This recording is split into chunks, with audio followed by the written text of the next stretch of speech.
रामकृष्ण हरी मंडळी, आज आपण बनवतोय अगदी मौसूद अशी घावणं। तर घावणं बनवायची तर प्रत्येकाला टेन्शन येतं, परंतु घावणं ही अतिशय सोप्या पद्धतीने कशी बनवायची, याशिवाय अगदी मौसूद घावणं की जी आपल्याला संध्याकाळपर्यंत अगदी मऊ राहतील किंवा दुसऱ्या दिवसापर्यंत देखील ती तशीच मऊ राहतील, तर अशी घावणं कशी बनवायची, यासोबतच घावणं बनवताना कोणत्या गोष्टींची काळजी घेतली पाहिजे, अशा छोटे छोटे टिप्स मी तुमच्यासोबत शेअर करणार आहे। नेहमीप्रमाणे कमीत कमी वेळेमध्ये मी तुम्हाला महत्त्वपूर्ण अशी माहिती देणारा हा व्हिडिओ तुमच्यासाठी घेऊन आलेली आहे। तुमच्या मनामध्ये घावणाबद्दल कोणतीही शंका राहणार नाही। लगेच व्हिडिओला सुरुवात करूया। घावणं बनवण्यासाठी आपण 2 कप इतका तांदूळ घेतलेला आहे। इथे मी रेशनचा तांदूळ घेतलेला आहे। 2 कप आपल्याला तांदूळ घेतलेला आहे। तुम्ही तुमच्या घरामध्ये जेवढे तांदूळ लागते तेवढा तुम्ही अंदाजाने तांदूळ घेऊ शकता, वाटीने देखील तुम्ही मोजू शकता। यानंतर हे जे तांदूळ आहे तर ते 3 ते 4 वेळा आपल्याला स्वच्छ धुवून घ्यायचे। बघा, रेशनचे तांदूळ असतात ते धुतल्यानंतर भरपूर पांढरं पाणी निघतं, त्यासाठी जवळपास 2 ते 4 वेळा तुम्हाला चांगले व्यवस्थित धुवून घ्यायचे। जोपर्यंत यातलं पांढरं पाणी निघत नाही तोपर्यंत ते स्वच्छ असं आपल्याला तांदूळ धुवून घ्यायचे आहेत। त्यानंतर बघा, आपल्या तांदळाच्या वर 1 इंच येईल इतपत पाणी बुडवून ठेवायचं आणि हे 2 ते 3 तास तुम्ही भिजवत ठेवू शकता किंवा रात्रभर ठेवलं तरी सुद्धा चालेल।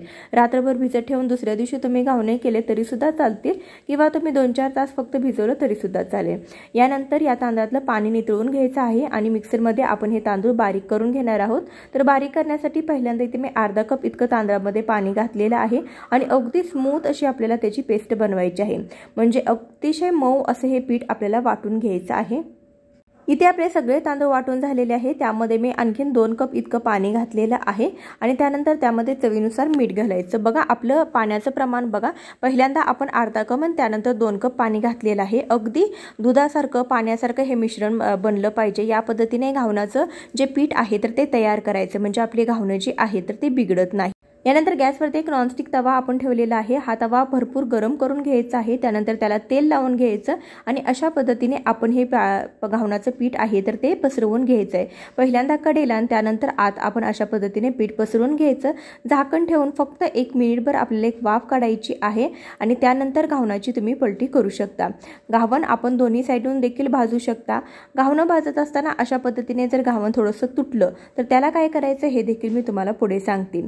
घावण काढल्यानंतर कधीही तुम्ही एखाद्या प्लेटमध्ये वगैरे ठेवू नका, अशा जाळीच्या भांड्यामध्ये ठेवा, म्हणजे टोपलीमध्ये ठेवू शकता किंवा एखाद्या चाळणीमध्ये ठेवू शकता, ते देखील मी तुम्हाला पुढे सांगेनच। तर अशा पद्धतीने जर घावण काढलं तर आपण काढलेलं घावण ते आहे तर ते चिकट होत नाही, मोडत नाही।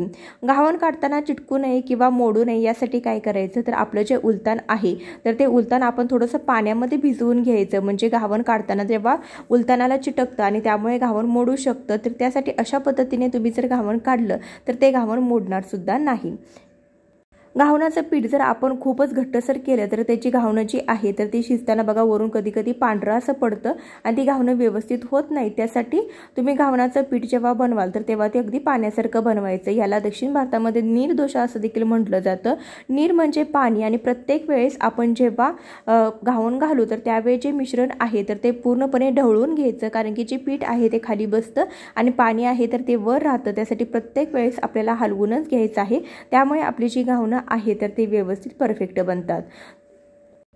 घावणं आपण त्यातली वाफ जाईपर्यंत, म्हणजे गार होईपर्यंत आपल्याला चाळणीवरती किंवा टोपलीमध्ये ठेवायची आहेत, म्हणजे ती घावणं आहे तर ती एकमेकांना चिटकत नाही। तुम्ही जर करत जर सगळ्यांना खाऊ घालणार असाल तर एक तुम्ही जेव्हा घावण काढाल तर तेव्हा ते 2 सेकंद टोपलीवरती ठेवा किंवा चाळणीवरती ठेवा आणि त्यानंतर ते जे घावण आहे तर ते तुम्ही लगेच इतरांना वाढू शकता। अशा पद्धतीने तुम्ही जर घावणे केले तर ते अतिशय मऊसूद बनतात आणि जास्त वेळ मऊ राहतात।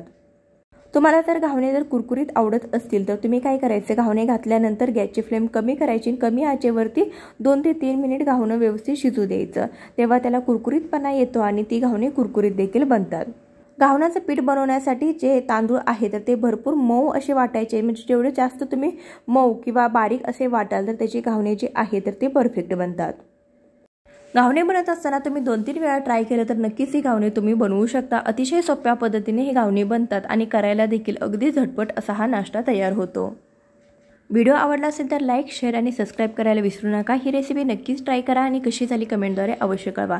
नेहमीप्रमाणे कमीत कमी वेळेमध्ये रेसिपी सांगण्याचा प्रयत्न करत आहे, त्यामुळे चॅनलला नक्कीच सपोर्ट करा। धन्यवाद।